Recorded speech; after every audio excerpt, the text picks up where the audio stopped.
Salut à tous les amis, c'est StyleGeek, j'espère que vous allez bien.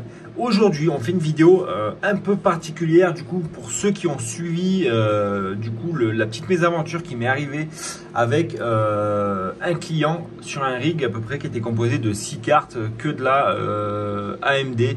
Donc on avait de la 580, de la 570, de la 480, de la 6700, de la 5700 et de la 6600. Donc c'était en fait pour un petit rappel du coup, pour une petite piqûre de rappel, le client, on avait fait une mise à jour de iOS et du coup on avait briqué en fait toutes les cartes graphiques qui étaient branchées dessus. Alors j'ai fait plusieurs vidéos en disant que voilà, je cherchais une solution pour venir reflasher chaque carte graphique une par une. Du coup, vous avez été nombreux à me conseiller la fameuse pince à EEPROM. Hein. Donc attendez, je vais vous montrer ce que c'est. Voilà, donc c'est en train de charger. Donc voilà la pince à EEPROM, donc elle est là. Donc je sais pas ce qui se passe hein. Aujourd'hui, la connexion est très lente. Bon, bien sûr, je l'ai pas acheté sur AliExpress, je l'ai acheté sur Amazon pour que ce soit assez rapide. Mais voilà à quoi ça ressemble une pince à EEPROM. Donc ça c'est donc certaines pinces correspondent à certains BIOS, enfin à certains EEPROM pardon.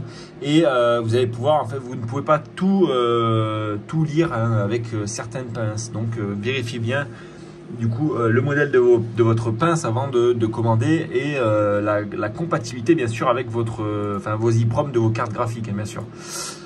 Donc là je vais pas faire une vidéo tuto de comment ça marche, je vais juste vous expliquer comment j'ai pu réussir à reflasher mes cartes graphiques et puis ça va être plutôt simple.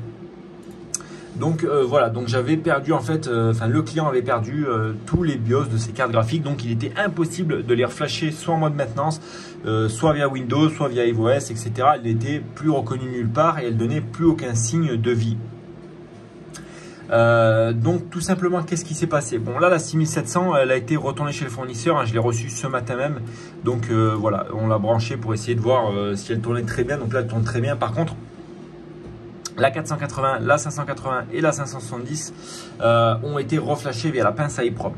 Donc en fait ça consiste à quoi? Ça consiste à brancher la petite pince sur l'EEPROM de votre PCB de votre carte graphique, venir récupérer du coup un affichage via Windows et ensuite via un petit logiciel hein, alors le logiciel je sais plus, il n'est pas sur cet ordinateur là, je vous le fais dans une autre vidéo, mais voilà, via un petit logiciel ça va être de venir du coup lire le BIOS, voir ce qu'il y a dedans, est-ce qu'il y a toujours un BIOS, est-ce qu'il n'y a pas de BIOS, et une fois qu'on a pu récupérer le BIOS d'origine sur internet, ça va être de le réinsérer du coup dans la carte graphique hein, pour vulgariser la méthode. Du coup, alors j'ai galéré en fait pour la première 480 parce que du coup elle était en dual BIOS, donc celle-ci j'ai passé peut-être une journée et demie avant de m'en sortir et d'avoir un quelconque affichage. J'avais remis le BIOS d'origine, donc elle a reboot une première fois et ensuite elle n'a plus redonné de signe de vie. Donc je me suis dit merde, elle est vraiment flashée, elle est claquée, elle est morte. On va devoir annoncer la mauvaise nouvelle au client. Et donc j'ai réitéré l'opération, du coup je lui ai remis le BIOS etc parce qu'évidemment je sais pas ce qui s'est passé mais elle avait reperdu son BIOS, donc c'était rebriqué, donc là c'est assez bizarre et donc du coup j'ai refait l'opération, j'ai remis le BIOS d'origine et là surprise, à ma grande surprise, je pensais pas du tout y arriver mais au final j'ai réussi à reflasher la carte graphique avec le BIOS d'origine, donc ça c'est plutôt génial. Les cartes sont bien reconnues. Et du coup après j'ai simplement fait la même opération pour la 580 qui est juste là et la 570 qui est juste là. Alors je pense pas faire de tuto vraiment complexe sur comment faire pour reflasher une carte graphique parce que c'est, peut-être je le ferai, je sais pas encore, mais c'est assez complexe hein. Je suis pas du tout un spécialiste. Je me suis beaucoup aidé de la vidéo de Goodwin qui lui en a parlé, a fait des vidéos explicatives. Donc ça sera plutôt à lui allez, je vous conseille d'aller voir sa chaîne directement. C'est plutôt pas mal. Et du coup, donc on a bien nos cartes qui tournent, qui sont bien reconnues. On a également, du coup, je vais vous montrer le petit rig juste après. Mais voilà, donc là, elles n'ont pas été BIOS modées. Qu'est-ce qu'il a fallu faire ensuite? Il a fallu du coup, j'ai pris que des Ryzen 9 cette fois, carte mère neuve, processeur neuf. Tout a été pris neuf. Il n'y a pas eu de matériel d'occasion qui venait de Chine pour éviter tout risque de rebriquer les cartes. Ça m'aurait fait un peu chier. Donc là, je suis venu appliquer quoi? La dernière mise à jour de iOS, bien entendu, avant de connecter toutes les cartes. Ensuite, j'ai connecté une vieille HD 77-70 sur la carte mère pour faire booter la carte mère déjà pour voir l'affichage arriver sur iOS, configurer iOS. Une fois qu'iOS était configuré, je suis simplement venu configurer du coup ma feuille de route qui est ici avec un mineur spécial pour les cartes AMD. Donc ensuite on a pris simplement, j'ai pris, alors je sais même plus ce que j'ai, voilà, Team Red Mineur, mais j'avais essayé au début avec NB Mineur et ça ne marchait pas. Donc du coup je suis venu passer avec Team Red Mineur. Et donc j'ai branché une carte après une carte. Donc j'ai branché la 480, miracle, elle a été reconnue, donc c'est bon. J'ai fait du coup la mise à jour du mineur. J'ai regardé toutes les statistiques des cartes, donc elles étaient bien reconnues, la mémoire aussi également, donc tout allait pour le mieux. Ensuite j'ai refait la même opération, donc pareil, pince iProm, BIOS d'origine pour la Asus RX 580. Et là ça a été un peu plus vite hein, pour celle-ci et pour celle-ci, puisque la manipulation je la connaissais déjà, et là elles ont été reconnues du premier coup. Donc ça c'est vraiment quelque chose qui m'a hypé et que j'étais vraiment content de ce côté là. Donc je vais simplement vous montrer du coup le rig. Attendez, je prends la petite lumière avec moi parce que sinon vous allez rien voir. Le rig est juste derrière et ça fait un boucan plutôt pas mal. Donc voici le rig les amis. Donc là c'est branché vraiment en deux spies hein. C'était vraiment pour tester les cartes avant que je rentre ce week-end. Donc voilà, il y a l'imprimante 3D qui est là, mais ça va bientôt tout changer, je vais vous expliquer. Donc là on a une Asus B250, enfin c'est pas une Asus, c'est une B250 mining. Simplement carte mère 12 ports PCI pour le mining, CPU Pentium 3930. Et bon, on a un châssis, on a un grand châssis noir. Donc tout simplement, voici les cartes. Donc là, elles tournent très bien. Vous voyez que donc là, on a la 480 de chez Sapphire, on a la MSI et là, on a la Asus. Donc la 580, la 570 et là, on a la 6700. Donc voilà, ça fait voilà. Donc celle-ci, elle tourne depuis. Donc là, je viens de remettre à jour le mineur, mais elle tourne depuis vendredi parce que du coup, j'ai fait ça vendredi et il y en a une que j'ai fait samedi. Donc c'était celle-ci que j'ai fait samedi.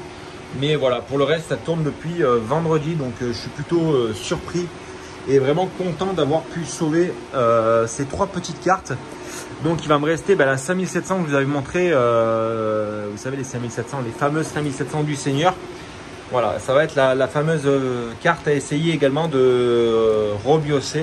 Donc ça, c'est pas une partie de plaisir à faire parce que j'ai déjà essayé de le faire sans résultat sur la 5700, donc je vais retenter l'expérience et peut-être qu'on aura de meilleurs résultats. Donc après je sais pas trop, à voir vraiment si ça peut marcher.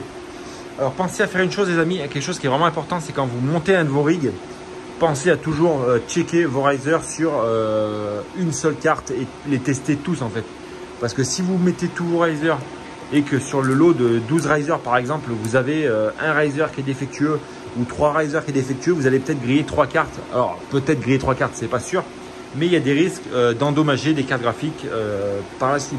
Donc c'est pour ça que moi je teste toujours un riser sur une carte graphique de test, hein, c'est la petite HD 7770 pardon. Si elle grille, j'aurai vraiment pas de regret, elle m'a coûté 15 € je crois, quelque chose comme ça. Donc c'est vraiment rien et puis elle me dépanne bien, il y a de l'affichage, il y a tout avec, donc c'est plutôt le top du top. Donc là les amis, voilà, j'espère déjà cette petite explication et j'espère qu'il y en a qui seront contents de savoir qu'il y a possibilité de récupérer des cartes qui ont été endommagées et briquées. Donc en tout cas même moi-même j'ai été surpris parce que il y a quelques mois de ça, j'aurais jamais pensé qu'il était possible simplement avec une petite pince de venir reflasher les cartes graphiques et leur redonner vie. Donc ça c'est plutôt excellent.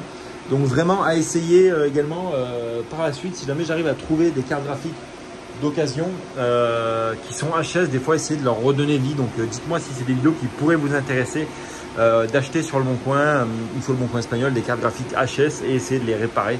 Alors certes je suis pas un expert des micro-composants et des circuits imprimés, mais voilà, si les cartes n'ont pas d'affichage etc, mais qu'elles tournent, voilà, il y a moyen de faire de s'amuser un peu. Donc là vous voyez qu'il y a un rig, il y a un deuxième rig, donc celui-là va bientôt partir chez le client. Là il y a un autre rig.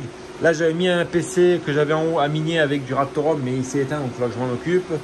Et là on a toujours le même rig qui est là, donc voilà.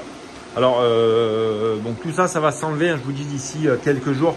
Il n'y aura plus du tout la cabane, il n'y aura plus du tout, enfin il n'y aura plus rien ici, hein, tout va s'en aller tranquillement. au local les amis. Voilà, donc c'était la petite vidéo du mardi. J'espère en tout cas que cette petite vidéo vous aura plu. N'hésitez pas à mettre dans les commentaires si du matériel d'occasion, on peut l'acheter et on va le réparer en vidéo. Est-ce que ça vous intéresse?